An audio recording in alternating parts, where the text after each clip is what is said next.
Magandang araw mga kasirin. Isang matapang na liham ang ating babasahin ngayon.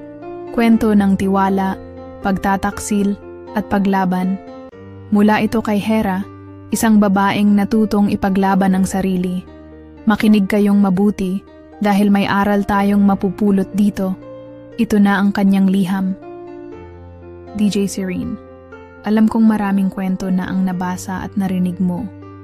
Mga liham ng pag-ibig, pagtataksil at pagsisisi. Pero itong kwento ko, iba. Hindi ko alam kung naghahanap ako ng payo o gusto ko lang may makinig. Pero isang bagay ang sigurado, kailangan kong ilabas to. Ako nga pala si Hera, 22 years old, taga Muntinlupa. Hindi ko masasabing mahinhin ako, pero hindi rin ako wild. Alam mo yung sakto lang? Marunong makisama, marunong mag-enjoy, pero may limitasyon. May boyfriend ako noon, si Luis. Akala ko, siya na talaga. Nagsimula ang lahat sa isang gabing puno ng alak. Maingay ang buong paligid. Isang gabing parang walang katapusan. Nasa isang private party kami ni Luis. Kasama ang tropa niya, sina Alex at Roel. Alam kong kaya ako nandito ay dahil girlfriend ako ng isang big shot sa grupo nila. Si Luis kasi, malakas ang dating, gwapo, may yabang na may halong charm. Yung tipo ng lalaking hindi mo agad mahuhuli sa intensyon niya. Pero nang gabing yon, parang may kakaiba sa kanya. Babe, inom ka pa. Bulong niya sa akin. Nakangisi habang inaabot ang baso ko. Malalim ang tingin niya. Mainit, pero may halong kung ano. Para bang may tinatago. Hindi ko alam kung dahil sa alak o sa paraan ng pagkakahawak niya sa bewang ko. Pero may kiliti yung init ng palad niya sa balat ko. May kung anong kuryenteng dumaloy sa katawan ko habang hinihigpitan niya ang yakap sa akin. Sa gilid ng mata ko, napansin kong nagbubulungan sina Alex at Roel, parehong nakangisi. Pare, kaya mo yan. Narinig kong sabi ni Roel. Tapos nagtawanan. Sila. Hindi ko masyadong inintindi. Baka normal lang sa kanila yon. Pero nagtagal, napansin kong mas lalo silang dumidikit sa akin. Si Luis, panay ang bulong ng kung ano sa tenga ko. Ang hininga niya, mainit sa balat ko. At ang kamay niya, dahan-dahang gumagapang sa hita ko. Luis, tama na. Ang dami kong nainom. Mahina kong sabi, pero hindi siya tumigil. Just relax. Kalang babe. Enjoy the night. Bulong niya ulit, habang pinalilibutan ng braso niya ang baywang ko. Bigla akong nakaramdam ng kaba. Parang mali. Parang may kung anong hindi ko maintindihan na bumibigat sa dibdib ko. Tumingin ako sa paligid. Lahat ng tao ay nagiinuman, nagsasayawan, walang pakialam sa nangyayari sa akin. Napapikit ako saglit, sinusubukang labanan ng hilo. Pero nang idilat ko ang mata ko, iba na ang tingin sa akin ni na Alex at Roel.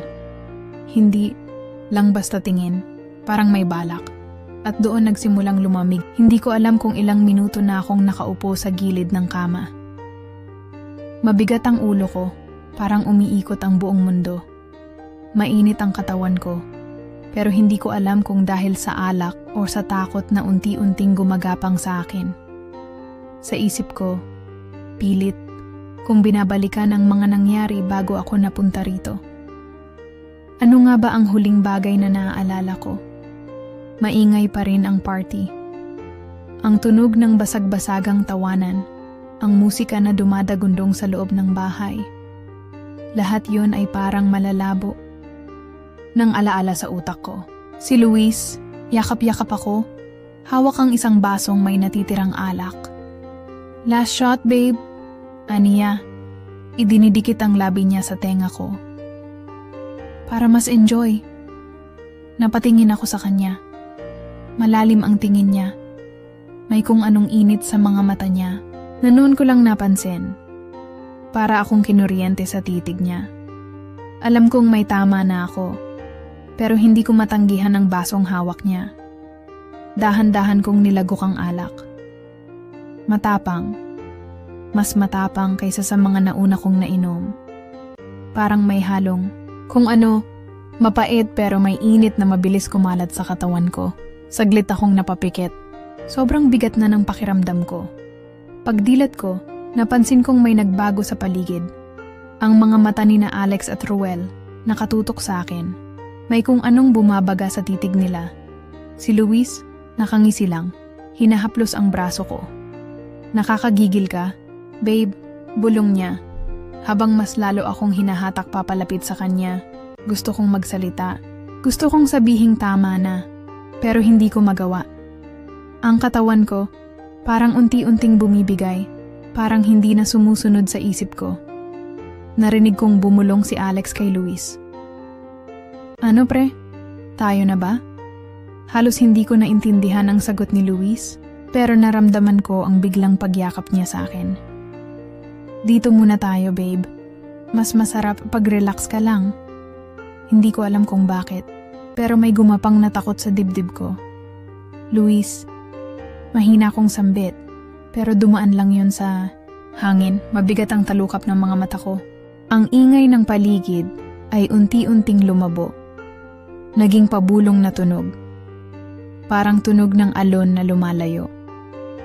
Hanggang sa tuluyan na akong bumigay. Napabalik ako sa kasalukuyan. Nakaupo pa rin sa gilid ng kama. Hindi ko maalala ang sumunod na nangyari, pero sapat na ang nararamdaman ko para malaman ko ang totoo. Nanginginig ang kamay ko habang hinawakan ang kumot na nakabalot sa katawan ko. Ang katawan kong hindi ko nakilala. Napansin ko ang mga marka sa balat ko. Pulang bakas ng mga halik. Mga kamay na dumaan sa katawan ko nang hindi ko alam. At sa isang iglap, bumagsak ang lahat ng emosyon sa akin. Niloko nila ako. Ginamit nila ako at ang lalaking mahal ko, si Luis. Hindi ako ipinagtanggol. Siya pa mismo ang nanguna. Malamig ang hangin na dumadampi sa balat ko, pero pakiramdam ko'y naglalagablab ako sa loob. Hindi ko alam kung dahil sa galit, takot, o sakit na unti-unting bumabalot sa akin. Nakatitig lang ako sa kawalan, pilit inaaninag ang malalabo kong alaala mula sa gabing iyon. Tiningnan ko ang sarili ko sa salamin. Ang babaeng nakikita ko sa refleksyon. Magulo ang buhok, may bahagyang pasa sa leeg, at may matang punong-puno ng emosyon. Hindi ko siya kilala. Para siyang estranghero. Para siyang hindi ako. At doon, dumaloy ang unang luha. Wala akong ibang gustong gawin noon, kundi malaman ang sagot. Bakit? Paano? Anong nangyari? Bumalik ako sa kwarto kung nasaan sina Luis at ang tropa niya. Nasa sala. Sila, tumatawa, parang walang nangyari.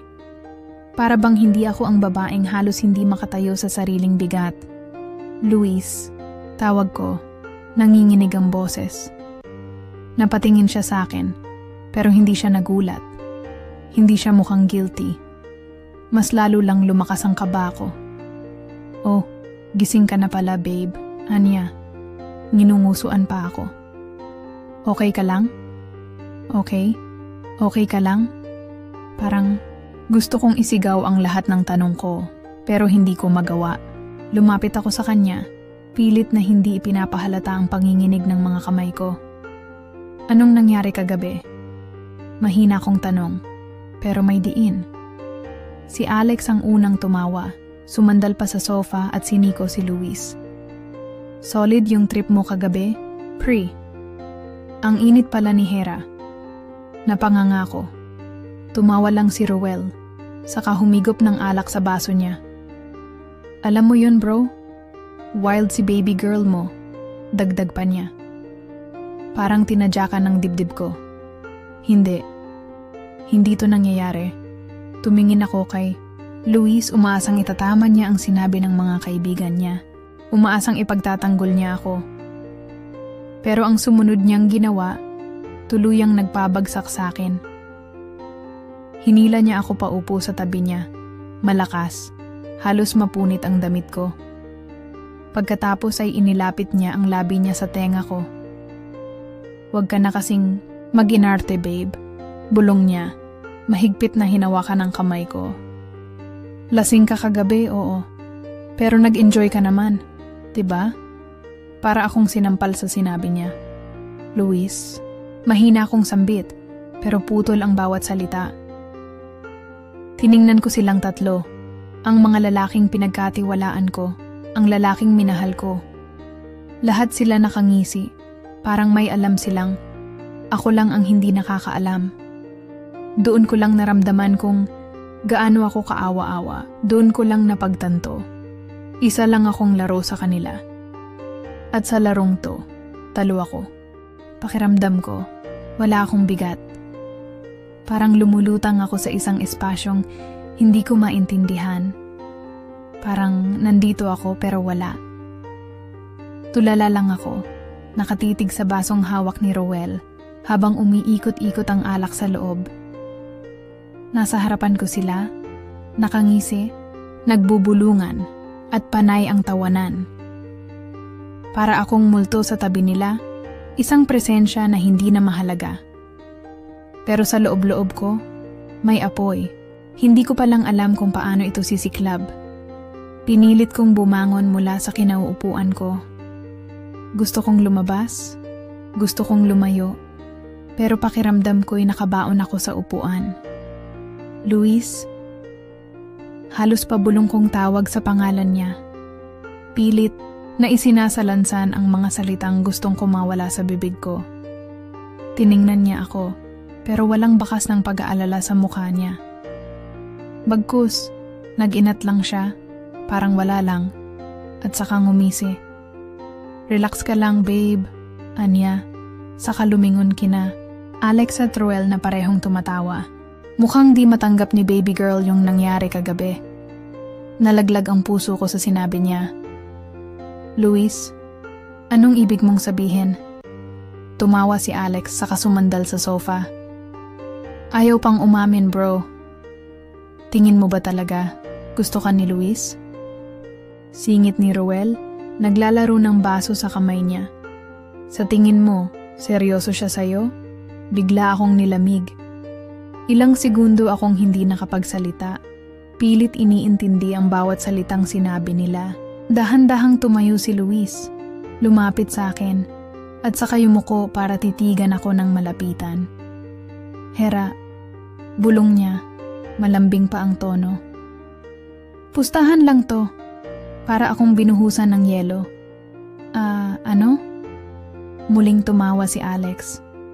"Di ba pare, sabi ko sa'yo, di mo kaya. Pero ano nangyari?" Dagdag ni Roel, humihikbi pa kunwari sa pangasar. "Ikaw ang nanalo. Gusto kong magsalita. Gusto kong isigaw sa kanila kung gaano sila kademonyo. Kung paano nila ako trinato na parang premyo sa isang laro na hindi ko alam na nilalaro ko. Pero kahit anong gawin ko, walang lumalabas sa bibig ko. Kumalabog lang ang dibdib ko. At pakiramdam ko, mawawalan ako ng malay anumang sandali." Tumayo ako, nanginginig, pero matigas ang loob. Alam kong kung hindi ako aalis ngayon, malulunod ako sa nakakasakal na presensya nila. Lumingon ako kay Luis, pilit na tinatandaan ang bawat linya ng mukha niya. Ang lalaking minahal ko, ang lalaking akala ko, totoo sa akin. Pero wala pala akong alam.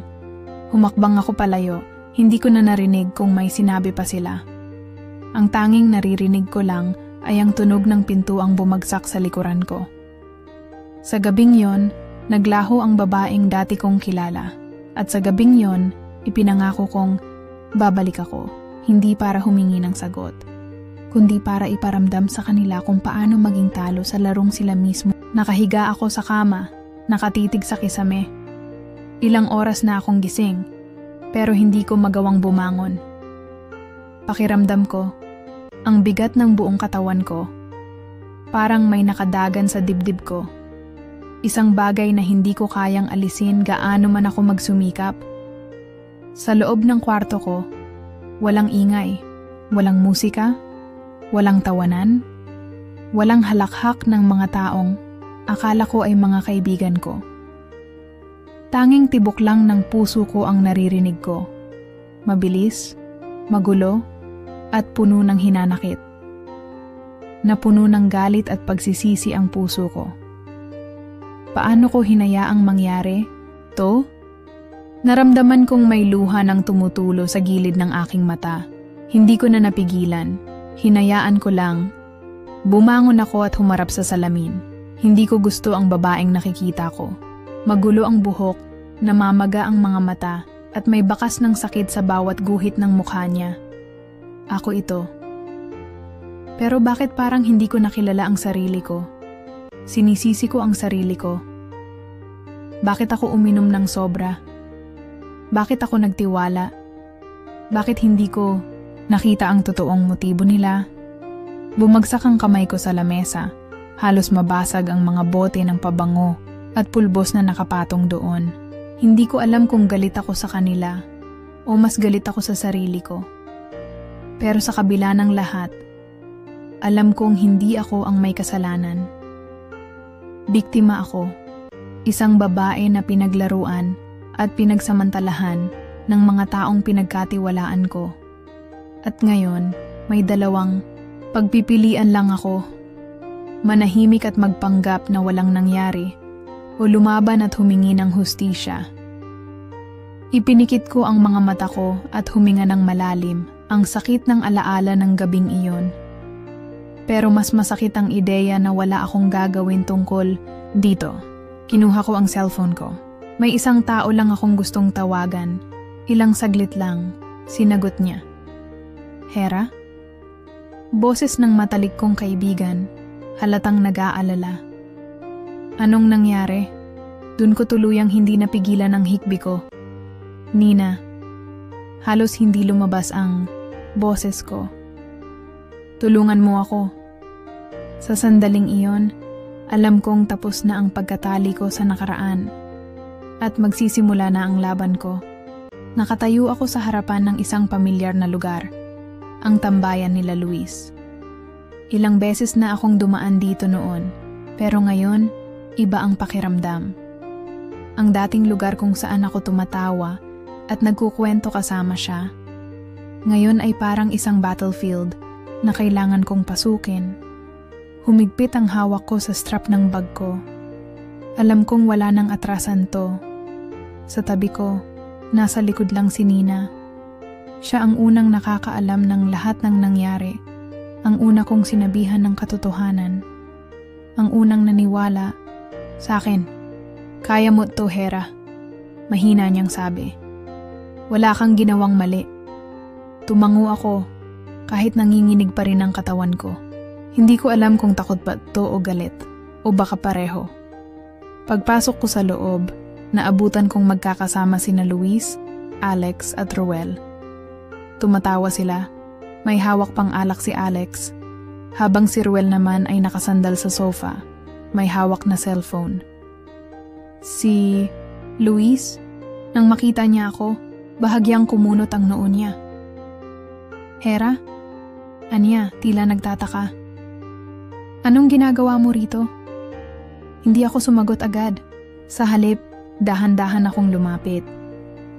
Nina stayed behind me, pero ramdam ko ang suporta niya. Gusto ko lang marinig ang katotohanan. Sabi ko, diretso ang tingin sa kanila. Gusto kong marinig mula mismo sa inyo. Napatinginan ang tatlo sa isa't isa. At saka, si Alex ang unang tumawa. Akala ko naman kung ano na. Natatawang sabi niya. Ano pa bang gusto mong marinig? Huminga ako ng malalim. Yung totoo. Napatayo si Luis, bumuntong hininga, saka tumingin sa akin na parang may halong inis. Hera, putol ko, mahigpit ang tono. At hindi mo na kailangang magpaliwanag. Gusto ko lang marinig mula mismo sa inyo. Totoo ba? Totoo bang pustahan lang ako? Nanahimik si Luis at si Roel ang sumagot. Oh, ano bang bago dyan? Ngumisi siya. saka uminom. Mula sa hawak niyang baso. Ang tagal mo namang makuha, girl. Parang tinamaan ako ng kung anong mabigat sa dibdib. Pustahan lang talaga. Hindi ko alam kung bakit, kahit alam ko na ang sagot, mas masakit pa rin palang marinig mula sa kanila mismo. Alam mo, dapat magpasalamat ka nga. Dugtong ni Alex. Nakangisi. Nagkaroon ka ng oras kasama si Luis. Sa totoo lang, hindi ka naman talaga niya type. Bigla akong tinamaan ng sobrang galit. Napakapit. Ako sa bag ko. Pilit pinipigilan ang pangangatog ng mga kamay ko. Si Luis naman, nanahimik lang. Hindi man lang niya ako tiningnan. Doon ko naramdaman ang totoo. Wala akong halaga sa kanila. Wala akong halaga kay Luis. Tumayo ako ng mas matuwid. Sa unang pagkakataon, hindi ako nanghina. Sa halip, tumibay ang loob ko. Ayos. Mahina kong, sabi. Ngayon alam ko na. Napakunot noo si Luis. Ano bang pinunta mo rito, Hera? Tiningnan ko siya ng diretsyo. Para ipakita sa inyong hindi ako natatakot. Saglit na katahimikan, ngumiti ako. At para malaman niyong hindi pa tayo tapos. Lumakad ako palabas. Hindi na lumingon. Sa labas, huminga ako ng malalim, pilit pinapakalma ang sarili ko. Nina placed a hand on my shoulder. Hera, tumingin ako sa kanya. Hindi nila pwedeng takasan to. At sa gabing iyon, alam kong may dapat akong gawin. Hindi ako papayag na sila ang manalo. Dahan-dahan kong pinindot ang numero sa cellphone ko. Ilang beses nang nanginginig ang kamay ko. Ilang beses ko nang gustong umatras. Pero hindi na ako pwedeng umurong ngayon. Napuno ng kaba ang dibdib ko habang hinihintay ang sagot sa kabilang linya. Good morning, Muntinlupa Police Station. Ano pong maipaglilingkod namin sa inyo? Saglit akong hindi nakapagsalita. Ramdam kong bumigat ang katawan ko, pero pinilit kong lumunok at magpakatatag. Gusto ko pong magsampa ng reklamo. Sagot ko sa pinakamalakas na boses na kaya ko. Hindi madali ang proseso. Sa bawat tanong ng pulis, para akong binabalik sa mismong gabing iyon. Isa-isang bumalik ang mga imahe, ang takot, ang pakiramdam ng pagkabaliwala.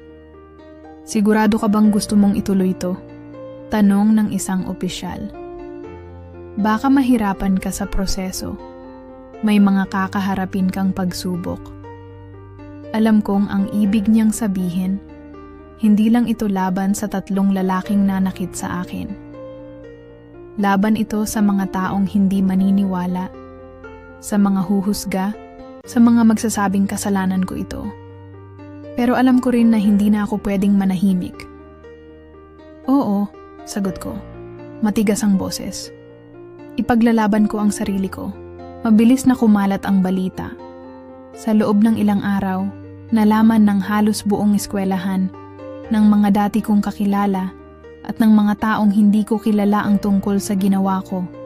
May mga naniniwala sa akin. May mga sumusuporta. Pero marami rin ang, hindi. Lasing ka kasi. Bulong ng isa sa koridor habang naglalakad ako. Dapat kasi hindi ka na sumama. Anang isa pa. Sigurado ka bang hindi mo lang ginusto?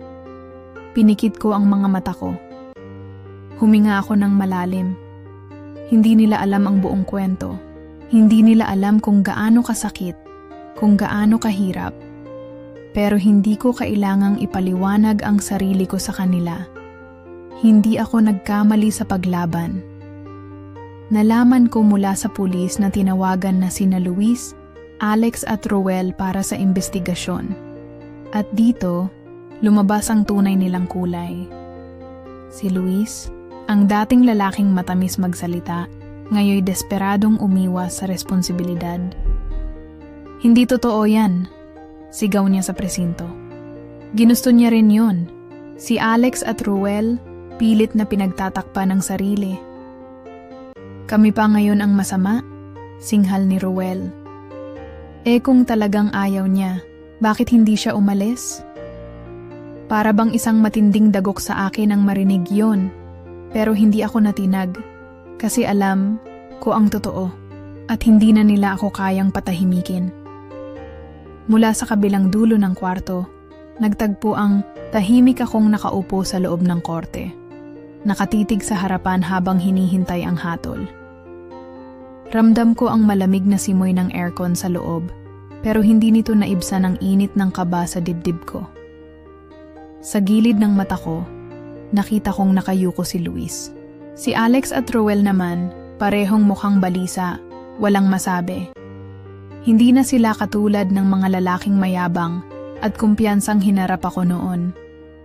Ngayon, ang tatlong lalaking minsang nagpatahimik sa akin ay sila namang nananahimik.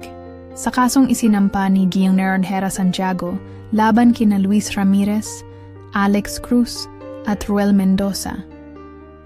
Humigpit ang hawak ko sa kamay ni Nina na nasa tabi ko. Siya ang naging sandalan ko sa buong laban na ang hukuman ay nagdesisyon. Huminga ako ng malalim. Guilty sa kasong acts of lasciviousness at attempted rape. Parang bumagsak ang isang mabigat na bagay mula sa dibdib ko. Napatulo ang luha sa pisngi ko, pero hindi ito luha ng takot o pangamba. Luha ito ng kaginhawaan. Sa wakas, natapos na rin ang bangungot na ito. Pagkalabas ng korte, mahigpit akong niyakap ni Nina. Hera, nagawa mo yon. Bulong niya, puno ng emosyon. Ngumiti ako, kahit nanginginig pa rin ang katawan ko. Hindi lang para sa akin, sagot ko. Para rin sa iba pang babaeng dumaan sa ganito. At totoo yun, dahil sa paglabas ng kwento ko, maraming babaeng lumapit sa akin, ibinahagi ang sarili nilang karanasan. Ilang beses ko nang narinig ang katagang, naiintindihan kita, kasi nangyari rin yan sa akin. Dati, pakiramdam ko mag-isa lang ako sa laban na to. Pero hindi pala. At kung ang ginawa kong ito ay magbibigay ng lakas ng loob sa iba, kung may isa mang babaeng magpapasya na lumaban dahil nakita niyang nagawa ko, masasabi kong sulit ang lahat. Lumipas ang ilang buwan. Nakatayo ako sa harap ng isang maliit na grupo ng kababaihan sa isang organisasyong tumutulong sa mga babaeng biktima ng pang-aabuso. Kapag may alak, may balak. Panimula ko. Mahigpit ang hawak sa mikropono. Tahimik. Silang nakikinig sa akin. At madalas tayo ang sinisisi. Tayo ang tinatanong ng, bakit ka uminom? Bakit ka sumama? Pero dapat bang ganon?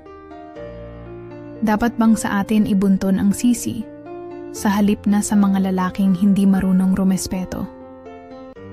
May mga tumango sa audience. May iba, kita kong may luhang pinipigil. Hindi natin kasalanan, pagpapatuloy ko. At may karapatan tayong lumaban. Sa puntong ito, alam kong hindi lang ito tungkol sa akin. Ito ay tungkol sa bawat babaeng natakot, natiwalag, at nawalan ng lakas ng loob dahil sa takot sa sasabihin ng iba. Pero kung may natutunan ako sa pinagdaanan ko, ito yon. Hindi natin kailangang manahimik at simula ngayon, hindi na ako kailanman magpapaloko sa mga lalaking kapag may alak, may balak. Grabe, mga kasirin. Isa na namang kwento ng sakit, pero higit sa lahat, ng katapangan. Si Hera ay patunay na hindi tayo dapat manahimik sa harap ng pang-aabuso. Sa lahat ng nakikinig, tandaan nyo, hindi kasalanan ng biktima ang kasalanan ng gumawa ng mali. Kung may natutunan tayo ngayon, ito yon. Matuto tayong lumaban at huwag hayaang apak-apakan ng iba. Dito lang sa ating programa, Tunay na Buhay, Tunay na Kwento.